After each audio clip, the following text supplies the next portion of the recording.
It's always made out about men and women. Yeah. But I think that the parity is with stars and actors.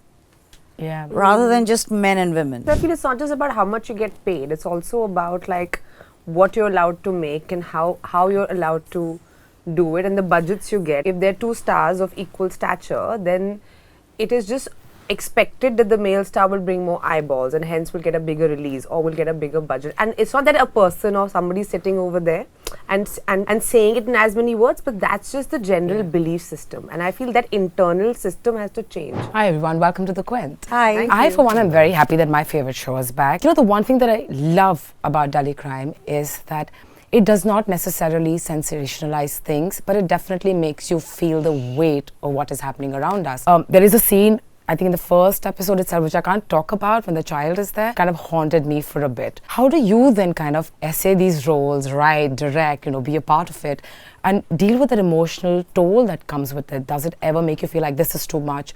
Because at times, are you also kind of facing your own sense of privilege while you're depicting these characters? We go with the man. Pointing at me. Everyone's pointing at you. The captain They told me Yeah. to sit here and look beautiful, and that's it. And you're doing that I'm not beautifully. ready to answer such questions. You look stunning. No, it's a very good question, and it's something we wrestle with. I can't even give you a solid, perfect answer to this because it's a messy process. You saturate yourself in these wild issues like home invasion, episode 2, Kacha Banyan gang, heads being split open. You sit in these things, trafficking young girls and the conditions that they're subjected to, and it.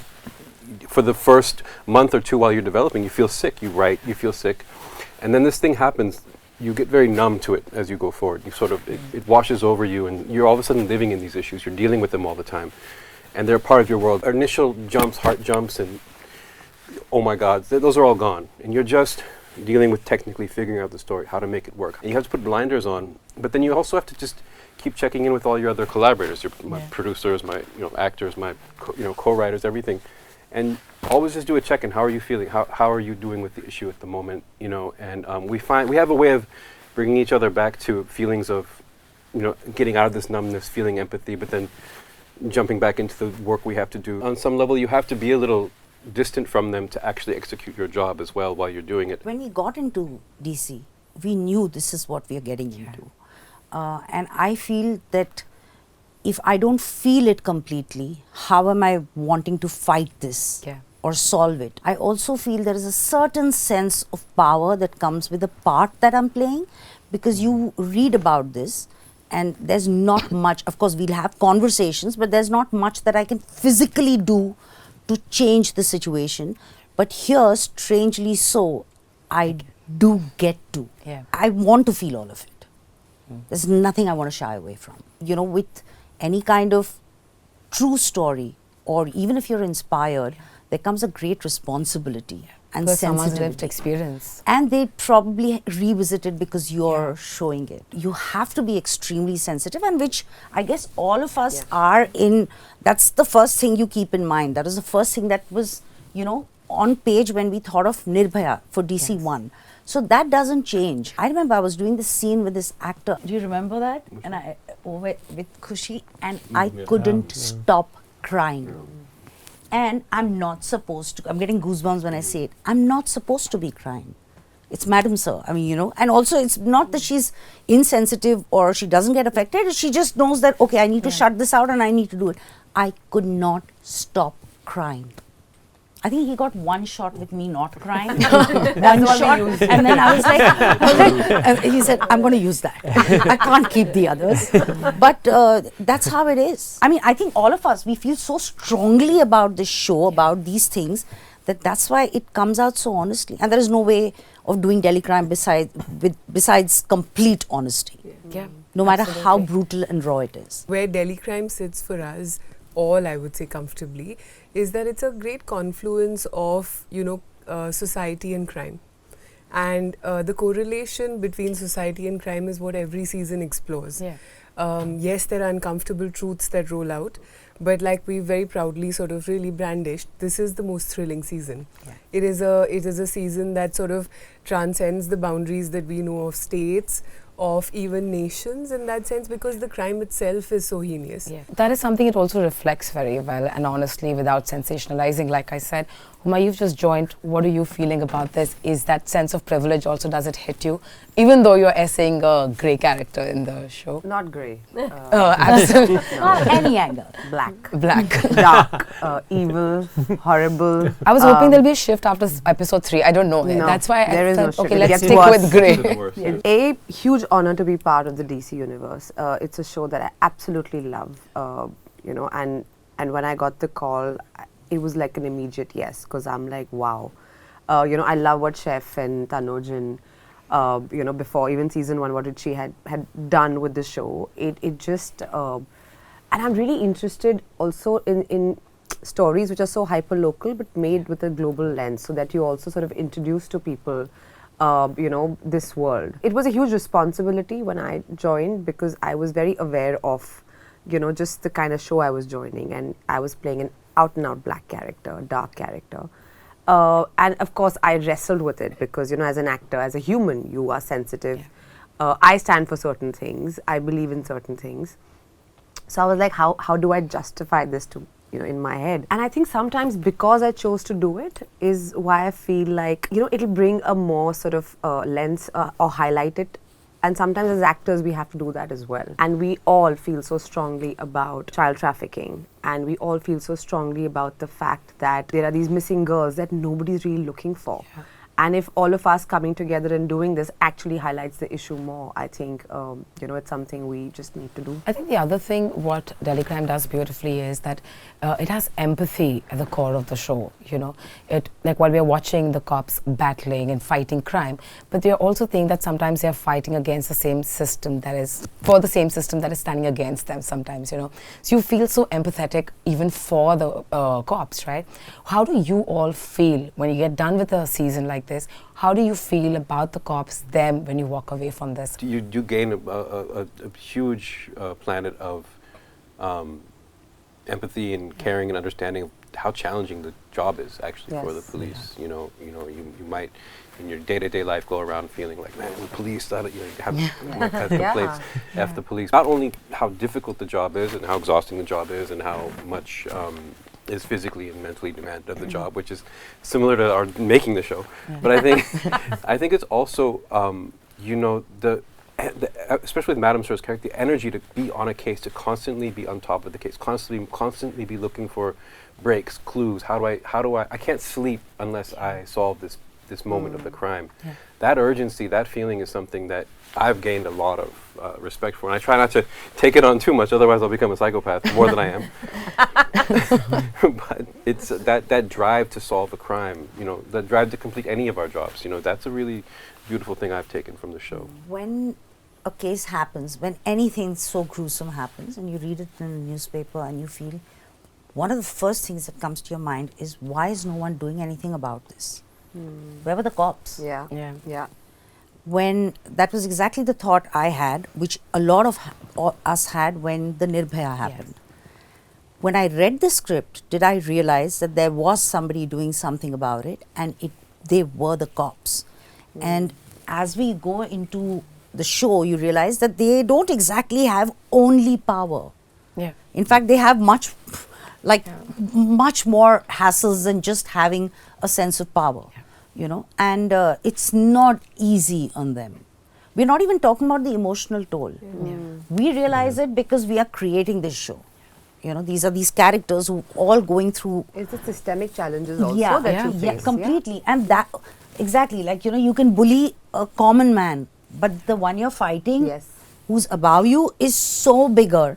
And it's just a discord of so many people coming together, and yet you have to be honest to your own conscious to be able to do it right.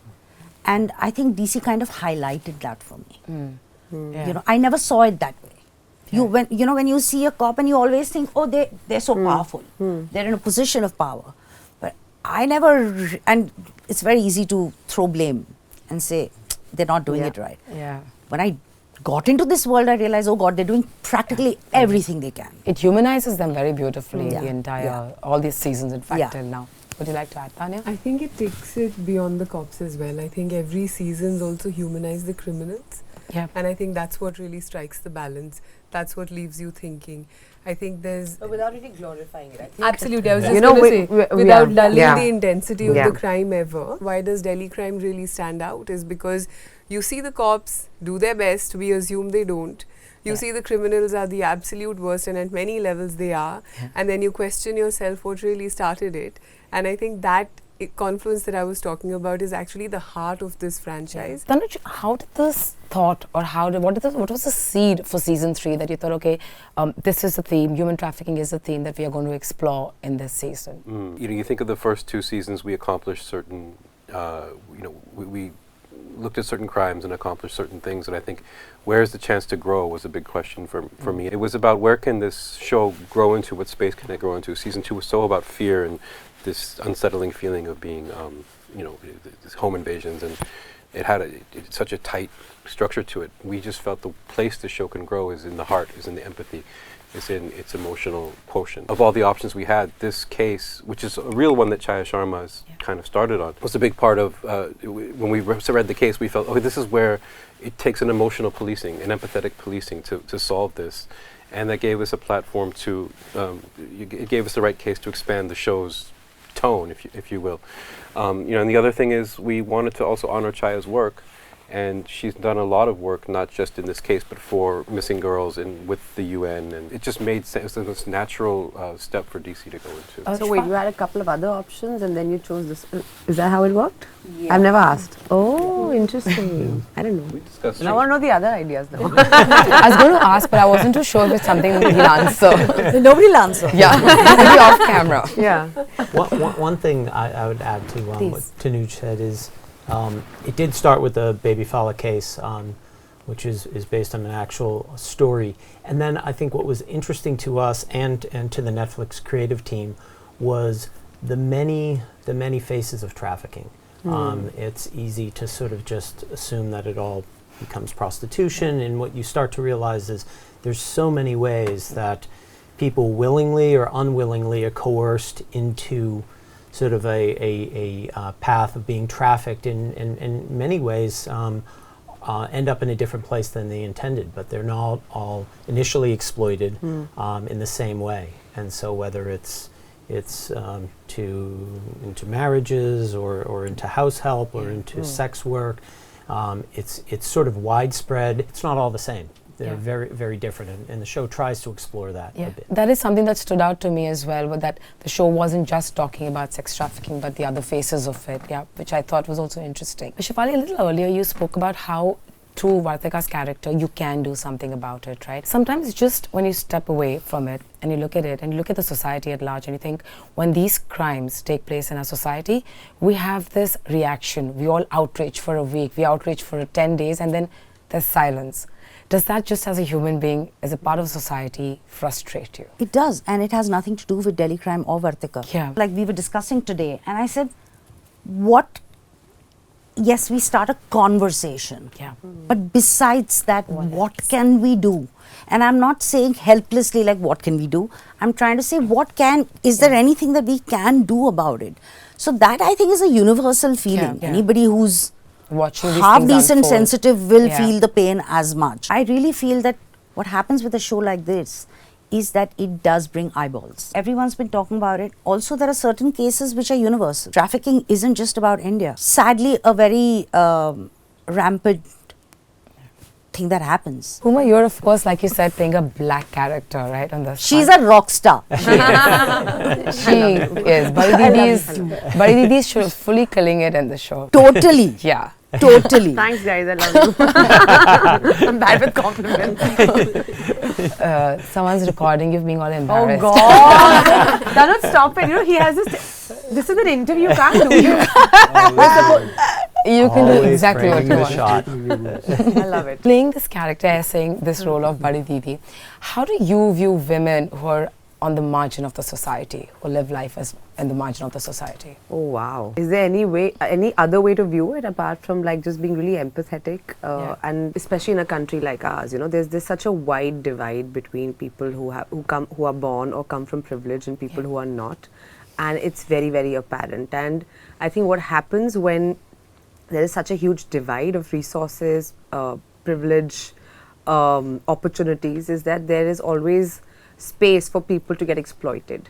And women and children often are at the very, like the bottom of the barrel, at the receiving end of it. It angers you, it frustrates you, because it shouldn't have to be like that. Like Shefali said, there's not much you can really do about it apart from, but I think even in your vicinity, if you see something, I think the idea is to at least express outrage, is to at least question it. This as an actor, I always try and portray characters, who have a lot of agency. I mean, it's important that if I have a chance to be part of popular culture, that I am portraying women who have agency, who question things.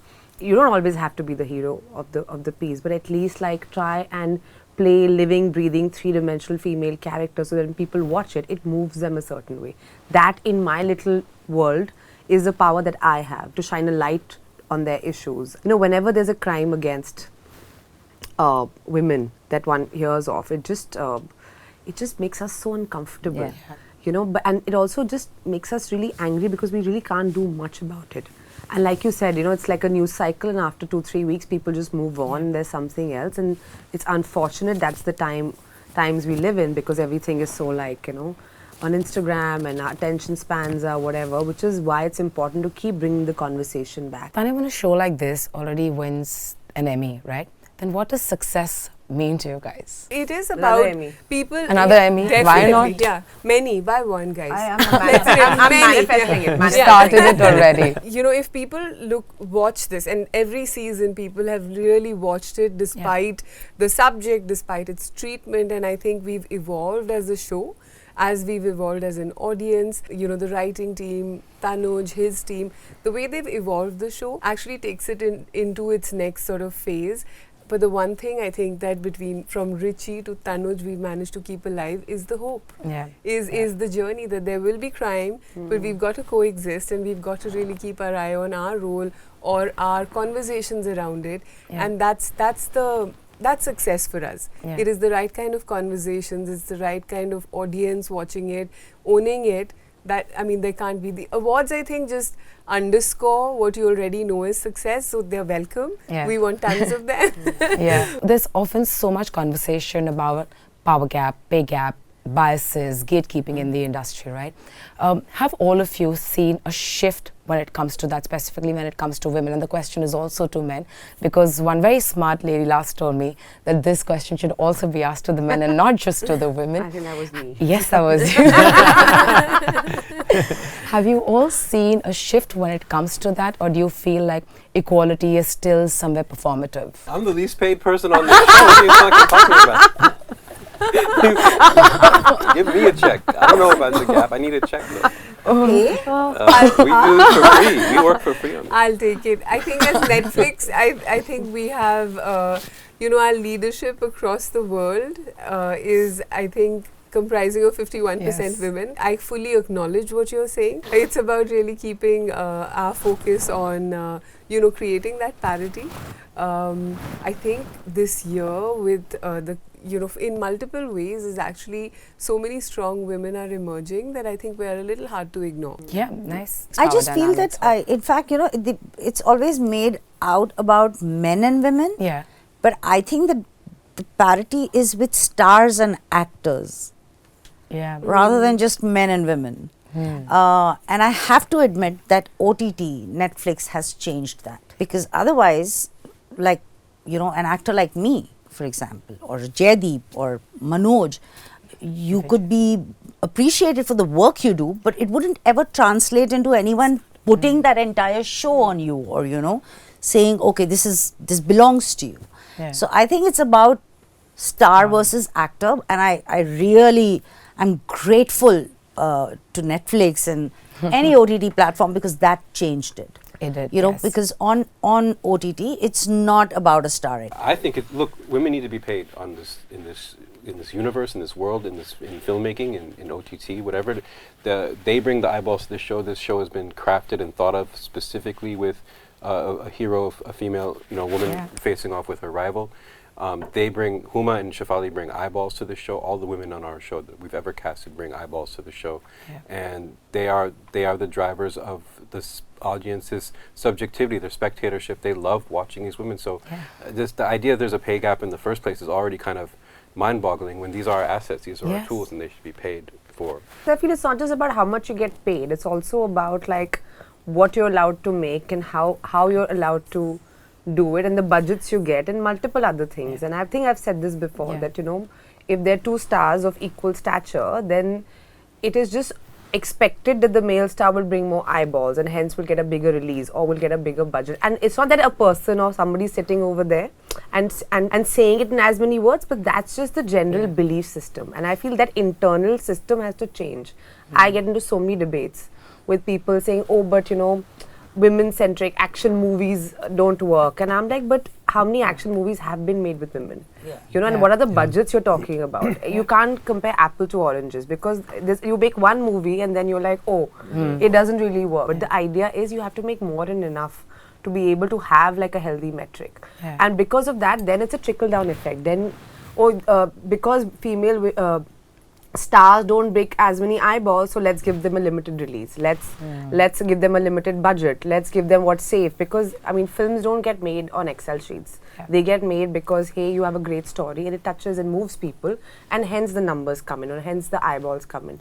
Because if that were the case, like a show like Delhi Crime wouldn't get the eyeballs it gets. Absolutely. You know, or maybe a show like Maharani wouldn't get the eyeballs that it would get. The fact that OTT today, and I say this and it's a compliment to Netflix, is the fact that you are giving an equal playing field. People don't, you know, view things based on gender. But yes, sometimes the people in positions of power can come from that conditioning where they decide what stories get made and not. And I think definitely OTT players like Netflix are definitely changing that. Delhi Crime, just anchoring it back to the title, it's storytelling that is not defined by the gender, the typical sort of equation of strength and gender. And that is what makes it really special. Delhi Crime 3 is an amazing opportunity. We're putting out it's about dignity ultimately for the actors. And you put out these two very strong women on the face of this crime show, this poster, in exactly what Tanya is saying. It's not about the gender power that defines these characters. This is a crime show starring them, you know. And I think this is going to be an exciting test and proof, and maybe move the needle forward. We'll see more of this. And it's not just us two. Trust me, this season has a brilliant female ensemble cast. Brilliant. All right, thank you so much for talking to me. Good luck for the show, and thank you for the show. Thank you.